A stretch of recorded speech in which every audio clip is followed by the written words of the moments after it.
안녕하세요. 주님의 마음을 받는 중요한 시간 주마중입니다. 네, 어제는 어떠셨습니까? 여러 가지의 상황 가운데 또 잘 버티시고 잘 지내오셨습니다. 수고하셨습니다. 주님과 함께 동행한다라는 것, 그것만으로 너무나도 행복합니다. 내 주위에 어렵고 힘든 일이 있을지라도 내 옆에 바로 주님께서 계시고 함께 하시기 때문에 그것 또한 감사의 제목이 되지 않을까 생각을 합니다. 주님과 동행할 때 우리에게 어떤 일이 일어나는지 기대하면서 오늘 주시는 주님의 말씀을 받기를 원합니다. 데살로니가 전서 5장 22절 말씀입니다. 악은 어떤 모양이라도 버리라. 아멘. 한 번 더 보겠습니다. 악은 어떤 모양이라도 버리라. 아멘. 네, 이번에는 새번역 버전입니다. 갖가지 모양의 악을 멀리 하십시오. 아멘. 이번에는 쉬운 성경 버전입니다. 악한 것을 멀리하기 바랍니다. 아멘. 네, 오늘 이 귀한 말씀과 함께 보면 좋은 책이 있어서 나누려고 합니다. 하나님의 추격하시는 은혜라는 책입니다. 이 책은 지금 선한목자교회에 출석하고 계시는 김교준 권사님이십니다. 남자분이신데요. 정말로 부끄러운 자신의 과거를 고백하고 죄를 나눔으로써 하나님의 영광을 드러내려고 하고요. 또 이 땅에 숨겨진 죄 때문에 힘들어하는 분들에게 귀한 안내자로 그 길을 빨리 빠져나오라고 하는 그런 책입니다. 그리고 또 이 안에 하나님과의 놀라운 체험이 들어가 있습니다. 죽음 가운데 들어갔다가 다시 살아나온 그런 간증도 있고요. 아마 이 글을 보게 되면 귀한 믿음의 사람으로 함께 나아가는데 도움이 될 것이라고 생각이 듭니다. 오늘 이 말씀과 이 책에서 좋은 글이 있어서 나눌 텐데요. 제목은요. 그것과 단절해라. 그래야 산다. 괜찮은 거짓말, 하얀 거짓말이란 없습니다. 악은 어떤 모양이든 버려야 합니다. 일반적으로 사람들은 악의적으로 다른 사람을 모함하는 거짓말을 죄라고 인정하면서도 불리한 상황을 모면하기 위해 적당히 둘러대는 거짓말은 죄로 인식하지 않는 것 같다. 내가 어렸을 적에 어머니는 만나고 싶지 않은 사람이 집으로 찾아오면 엄마가 집에 없다고 말하게 했다. 그것이 거짓말인 줄을 알게 된 나이가 되어서도 그런 작은 거짓말이 좋은 것은 아니지만 그렇게 나쁘다고도 생각하지 않았다. 이렇듯 상황에 따라 적당히 변명하거나 어느 정도는 둘러댈 수도 있는 것으로 여기며 작은 거짓말을 용인하는 환경에서 성장한 나는 다른 문화권, 특히 선진 문화권의 사람들이 사소한 거짓말에도 무척 민감해 할 뿐만 아니라 소위 선의의 거짓말까지도 좋지 않게 여기는 것을 보고 문화적 차이라고 여기면서 내심 당황스러웠다. 나의 거짓말은 치유로 가는 길에도 큰 장애물이 되었다. 나는 변명하고 둘러대는 거짓말로 어려운 상황을 모면하려 했으나 사실상 그만큼 더 상황을 어렵게 했을 뿐이었다. 나는 사실을 축소하고 과장하는 것을 그렇게 나쁘다고 생각하지는 않는 데다 내 딴에는 아내가 받을 충격을 줄이고자 의도적으로 둘러댄 것이었지만 그런 변명의 말은 거짓의 다른 모양일 뿐이어서 상황을 악화시키는 또 다른 거짓말을 낳았다. 변명은 사실을 왜곡하는 거짓말이자 가면을 쓴 거짓말이다. 거짓말은 또 다른 거짓말을 낳는다. 세상에서는 선의의 거짓말은 괜찮다느니 적당한 거짓말은 약이 된다느니 하지만 거짓말에는 선의가 없었다. 옮겨갈 때마다 들불처럼 번져서 종국에는 감당하지 못할 거짓말이 되기도 했다. 곤란한 상황을 피하고자 둘러댔던 변명이 나중에 솔직하지 못한 것으로 드러나게 되면서 아내는 더욱 마음 아파했고 불신의 벽은 높아갔으며 마침내 내가 하는 어떤 말도 믿으려 하지 않았다. 그럼에도 불구하고 나는 오히려 그렇게 반응하는 아내가 지나치다고 생각할 만큼 거짓말에 둔감했다. 그 당시 내 죄가 드러났을 때 솔직하게 인정하는 것은 어려웠다. 잘못을 인정하고 진심으로 용서를 구하는 기회가 될 수 있음에도 또 다른 변명을 늘어놓음으로써 당장의 어려운 상황에서 벗어나려고만 했다. 사소하고 작아 보일지라도 하나의 거짓을 덮기 위해 또 다른 거짓말을 하게 되는 것을 보면 거짓말도 끊어내기 어려운 죄인 것을 알게 된다. 모든 죄는 한 번으로 끝나는 법이 없다. 죄는 마음에 죄의 알을 낳고 부화가 된 죄들은 다른 죄를 짓게 하여 양심을 굳어지게 하고 굳어버린 양심은 죄를 죄로 인식하지 못한다. 언젠가 아내가 아이들 어릴 적에 장난감을 사달라고 조르면 이것은 비싸서 안 팔아요 라고 쓰여 있다고 거짓말한 것이 마음에 걸린다라고 했을 때 나는 내가 거짓말을 선의의 거짓말이라고 합리화하면서 하나님 앞과 사람들에게 정직하지 못한 모습으로 산 것이 떠올랐다.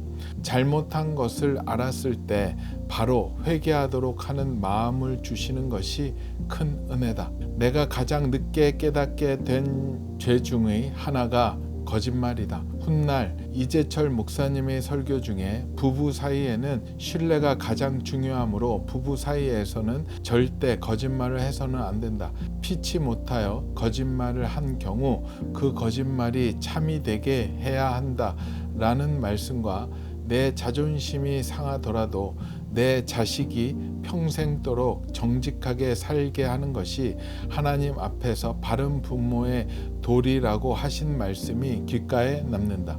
세상은 거짓말뿐만 아니라 시기, 질투, 염려, 걱정, 분노, 교만과 같은 죄를 감정이라고 여기고 욕망과 음란함도 용인하는 분위기다.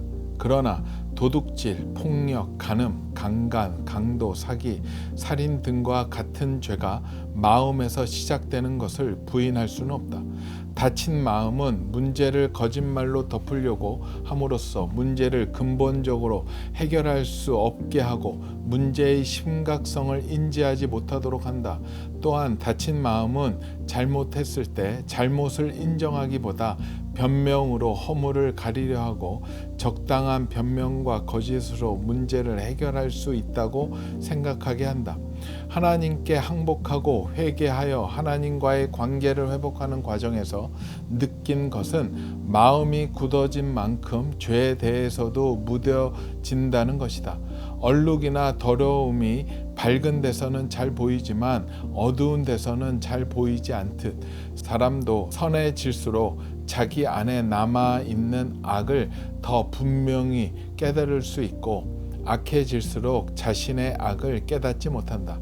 그러나 하나님을 부인하는 사람들의 말에 귀를 세우고 그들의 말을 듣고 세상의 것을 쫓던 사람들은 마지막 숨을 몰아쉴 때가 되어서야 육신의 만족을 위해 다 써버린 시간과 돌이킬 수 없는 공허함 그리고 죽음의 두려움과 후회로 눈물 흘리게 될 것이다. 아멘. 네, 그래요. 오늘 썸네일이 그것과 단절해라. 그래야 산다. 그 악인데요. 오늘은 특별히 거짓말이 아닌가 생각을 합니다.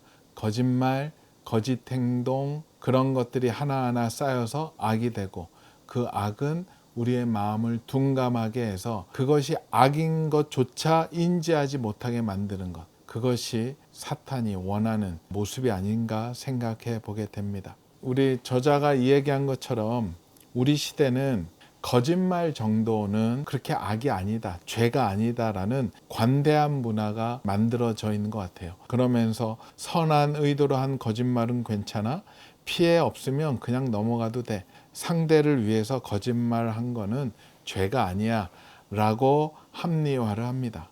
그러나 오늘 말씀은 분명하게 선언합니다. 악은 어떤 모양이라도 버리라라고. 거짓은 거짓이죠.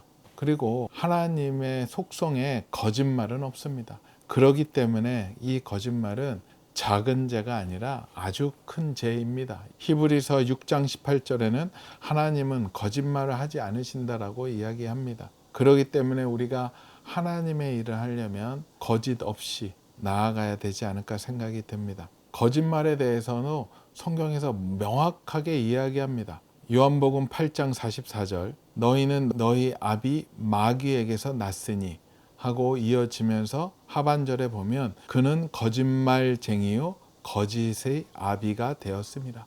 사탄의 다른 말은 거짓말쟁이고 사탄을 보고 우리는 거짓의 아비라고 합니다. 그렇다면 거짓은 당연히 사탄과 연결이 돼 있을 수밖에 없겠죠. 우리가 하얀 거짓말이라고 얘기합니다. 그래서 예를 들어서 그 사람이 기분 나쁠까 봐 그냥 좋다고 했어. 아이들 놀라게 하지 않으려고 거짓말했어. 회사에서 실수했지만 덮었어요. 문제가 없었으니까 라고 이야기를 합니다. 물론 진실을 지혜롭고 배려하면서 이야기를 해야 되겠죠. 하지만 거짓말은 아니죠. 이것을 묵상을 하면서 나는 그런 하얀 거짓말 어떤 게 있었을까 기도했었습니다. 그런데 너무 많이 올라와요. 이렇게 많이 거짓말을 했었나 할 정도로. 첫 번째 그 생각났던 거짓말은요, 아주 예전에 꽤 오래됐죠. 저희 아이들이 아주 꼬마일 때, 어릴 때 조수석에 저희 아내가 타고 뒤에 이제 애들이 타죠. 막내는 초등학교 입학하기 전이었고 둘은 다 초등학생이었었던 걸로 기억이 나는데요. 어디를 가는데 약속 시간도 늦었고 길을 잘못 들었어요. 다시 이 길을 원상태로 돌아가려면 한참을 가서 유턴할 수 있는 곳이 있어서 돌아와야 됐었죠. 그런데 그렇게 법대로 하자면 시간이 너무 오버될 것 같고 약속 시간은 또 맞춰야 되는데 우리 아이들이 안 보는 것 같고 자기네들끼리 뭐 하는 것 같아서 그냥 불법적으로 유턴을 해버렸습니다. 그래서 확 돌아왔죠. 근데 이제 우리 집사람도 깜짝 놀라면서 여기서 유턴해도 돼? 했었죠. 우리 아이들도 이렇게 봤던 것 같아요. 표지판이 있어? 괜찮아? 그러면서 화제를 다른 이야기로 돌렸어요. 그렇게 해서 이제 갔었죠. 가다 봤더니 시간이 많이 밀리잖아요. 밀리면서 사거리에 됐는데 이 신호에 받아야지 또 약속 시간에 갈 것 같아요. 그래서 딱 들어갔는데 노란불에서 빨간불로 변할 때 진입을 했었죠. 꼬리 물기를 했고 엄밀히 보면 빨간불에 간 거였죠. 그런데 우리 아이들 3명이 그 상황을 다 보고 있었었죠. 우리 첫애가 운전하는 걸 좋아해가지고 막 신호체계도 막 벌써부터 알고 막 있었죠. 하는데 막 진입을 했죠. 괜찮아 이게 앞차가 이렇게 가니까 이렇게 따라가도 괜찮아 이제 막 이렇게 했었죠. 온갖 거짓말 투성이로 그 과정을 지나갔습니다. 불법 유통을 했고 신호를 어겼고 어렵게 해서 아슬아슬하게 약속 시간에 도착을 하게 되었습니다. 해서 이제 그곳에 들어갔는데 약속해서 만나기로 했던 가족들이 있었는데 아무도 안 왔더라고요. 왜냐면 거기 길이 하도 막혀가지고 다들 늦게 오기 시작을 했었어요. 그래서 그 시간에 빨리 온 기쁨보다는 이게 뭐지? 그러고 있었었죠. 그래서 이제 그 모임을 하고 나중에 저녁 때 집에 오는데 차를 타고 가는데 우리 아이들의 공습이 시작이 되었습니다. 그때 누가 했는지 모르겠지만 아빠 이번에는 신호 잘 지키고 가. 딱 그러는 거예요. 비수가 저의 양심에 확 가서 꽂히는 거예요. 그러면서 한 아이가 아빠는 왜 법을 잘 안 지켜? 우리 보러 법을 잘 지키라고 하면서. 그리고 또 한 아이가 그러는 거 아빠 정말 싫어 그러더라고요. 저는 그 3마디에 부끄러워가지고 뭔가 받아칠 수가 없었어요. 그 아이들이 안 보는 것 같지만 다 봤던 거였죠. 그 아이들한테 그 얘기를 딱 듣는 순간 부끄러워가지고 어디 들어갈 데가 없더라고요. 그런 아이들한테 법을 지켜야 돼, 룰을 지켜야 된다는 말이 먹혀들까요? 쉽지 않았죠. 얼마 전에도 가정예배 드릴 때 우리가 룰을 잘 지켜야 된다, 법을 지켜야 된다, 매너가 있어야 된다 라고 설교를 했었었죠. 남에게 피해를 주면 안 된다, 손해를 보더라도 우리가 거짓 행동하지 않아야 된다 라고 이야기했었는데 완전히 부끄러운 행동을 하게 되었죠. 그동안에 쌓아왔던, 아이들한테 쌓아왔던 신용이 한 번에 무너지는 듯한 느낌을 받았습니다. 그런데 그 말을 들으면서 그 말이 계속 저의 머리에 되뇌이면서 꼭 하나님의 음성으로 변하는 것 같았어요. 천둥 소리처럼 하나님의 음성으로. 왜 너는 법을 지키지 않니? 너 그러는 거 정말 싫다. 내가 다 봤다. 라고 하시는 것 같았어요. 부끄러웠고 창피했지만 그래도 그 교훈을 통해서 많은 걸 깨닫게 되었고, 그래서 어떡합니까? 그 주에 가정 예배 때 우리 자녀들한테 정식으로 사과를 했습니다. 아빠 그때 그 행동 아빠가 잘못했고 그래서 용서해 달라고. 또 우리 아이들은 용서 잘해 줍니다. 그래서 요즘도 아이들이 다 컸지만 운전할 때 신호를 잘 지키려고 노력합니다. 그 소리 안 들으려고. 무섭더라고요. 오늘 말씀에도 말씀하셨지만 악한 것은 어떤 모양이라도 버리라고 얘기하십니다. 하얀 거짓말이라고 포장을 하지만 하나님 나라는 결과가 중요한 게 아니라 과정이 중요한 것 같아요. 결과는 하나님이 다 핸들링 하십니다. 과정을 보시는 것 같아요. 얼마나 말씀대로 순종하느냐, 어떠한 마음을 갖고 있는 것이 과정 가운데 다 나타나는 것 같아요. 우리 주마중 식구들은 어떠세요? 지금 혹시라도 그런 선의의 거짓말, 몸에 밴 거짓말, 별거 아니지만 나름대로 좋은 목적을 이루기 위한 거짓말을 하신다면 한번 잘 생각해 보십시오. 오늘 말씀은 이렇게 나와 있습니다. 어떠한 것도 허용하지 말라라고. 하나님의 나라는 하나님의 방법대로 가야 됩니다. 과정이 중요합니다. 세상은 결과가 중요하다고 하지만요, 신앙인들은 과정이 중요합니다. 그렇기 때문에 과정을 하나님 보시기에 흡족하게 한다면 하나님께서는 더 크게 기뻐하시고 그 길 가운데 함께 해주시고 축복해 주실 것이라고 확신합니다. 오늘 본문 가운데 좋은 글이 있어서 나누고 가겠습니다. 하나님께 항복하고 회개하여 하나님과의 관계를 회복하는 과정에서 느끼는 것은 마음이 굳어진 만큼 죄에 대해서도 무뎌진다는 것이다. 얼룩이나 더러움이 밝은 데서는 잘 보이지만 어두운 데서는 잘 보이지 않듯 사람도 선해질수록 자기 안에 남아있는 악을 더 분명히 깨달을 수 있고 악해질수록 자신의 악을 깨닫지 못한다. 그러나 하나님을 부인하는 사람들의 말에 귀를 세우고 그들의 말을 듣고 세상의 것을 쫓던 사람들은 마지막 숨을 몰아쉴 때가 되어서야 육신의 만족을 위해 다 써버린 시간과 돌이킬 수 없는 공허함 그리고 죽음의 두려움과 후회로 눈물 흘리게 될 것이다. 아멘. 오늘 말씀 한 번 더 보겠습니다. 악은 어떤 모양이라도 버리라. 아멘. 같이 기도드리겠습니다. 주님 감사합니다. 주님 감사합니다. 오늘 우리가 단절해야 될 것, 그 거짓말, 어떠한 적은 거짓말이라도 우리가 단절하고 그래야 우리가 살 수 있습니다. 그 거짓말 가운데 있는 사람들이 있다면 주님 돌이키게 허락하여 주시옵소서. 내가 손해 볼지라도 피해가 있을지라도 그 거짓말에서 벗어나 진실함으로 나아가는 우리 주마중의 모든 식구들 되게 허락하여 주시옵소서. 감사하오며 거룩하신 예수 그리스도 이름으로 기도합니다. 아멘. 그래요. 오늘 또 우리 댓글 맛집엔 무엇으로 모실까요? 부담스러운 내용일 수 있겠지만 내가 했던 그런 하얀 거짓말, 선한 거짓말이라고 했었던 것들, 또 거짓말 때문에 있었던 여러 가지의 문제들이 있다면 같이 나누어 주신다면 그걸 보고 또 깨닫고 회개하는 시간 서로 가졌으면 좋겠습니다. 오늘도 블레싱.